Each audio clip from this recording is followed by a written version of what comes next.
Cette semaine, je voudrais progresser avec vous sur cette orientation du silence, une orientation de carême un peu originale, et nous appuyer cette fois-ci sur un autre silence, après celui de la parole et après celui des signes, le silence de l'esprit.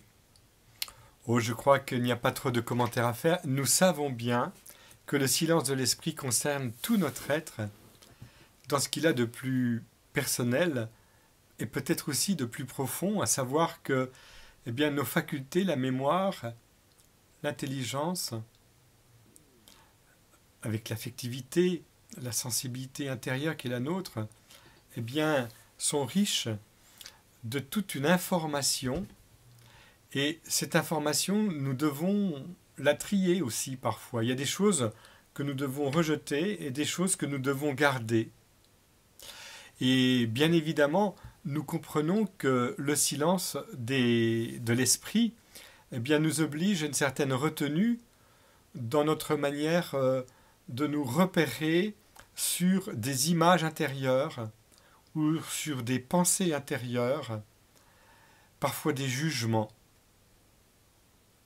Des jugements sur des situations, mais aussi des jugements sur des personnes.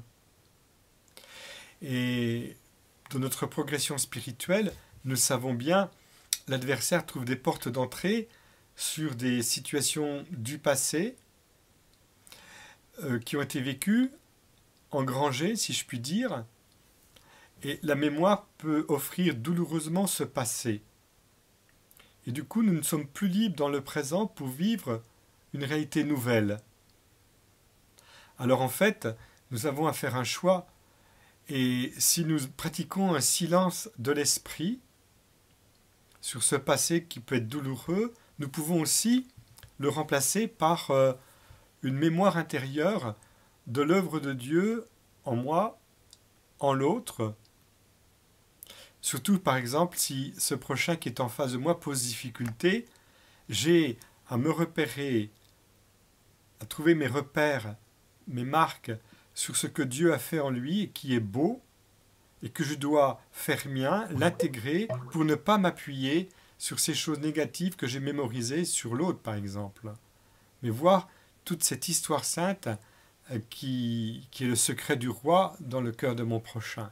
Vous voyez, ce sont des pistes que je donne à propos du silence de l'esprit, la mémoire notamment, qui est si importante dans notre cheminement spirituel. Il y a la mémoire, et puis, il y a l'intelligence. Et avec cette intelligence, il peut y avoir parfois une imagination qui, comme l'appelait Sainte Thérèse d'Avila, qui est la folle du logis, et qui peut nous faire aller sur des considérations qui ne sont plus dans le concret, dans le réel de ce que je vis ici et maintenant. Et l'imagination peut occuper mon espace intérieur au point que le réel ait moins d'emprise sur moi. Alors évidemment, nous avons à discerner, et cette semaine peut être l'occasion de faire le point, quelle est la place de mon imagination, mais en tout cas de mon raisonnement, dans ma relation à Dieu, aux autres et à moi-même. Je parle aussi des raisonnements parce qu'il y a une manière de voir, de percevoir le réel avec des filtres, et ces filtres, parfois, produit une déformation. C'est pourquoi nous devons pratiquer ce silence de l'esprit pour que peu à peu s'installe en nous une certaine neutralité et que l'Esprit Saint, l'Esprit de Dieu, informe notre monde intérieur avec ses fruits de paix, de joie, de patience, de bonté, de maîtrise de soi. Je crois que le silence de l'esprit, c'est une condition sine qua non pour que le chant de mon cœur, qui est comme une terre, soit disponible en vue d'une parole qui résonne, qui est la présence du Verbe de Dieu en moi, mais aussi du Verbe de Dieu qui me précède dans la création, dans mes relations avec mon prochain.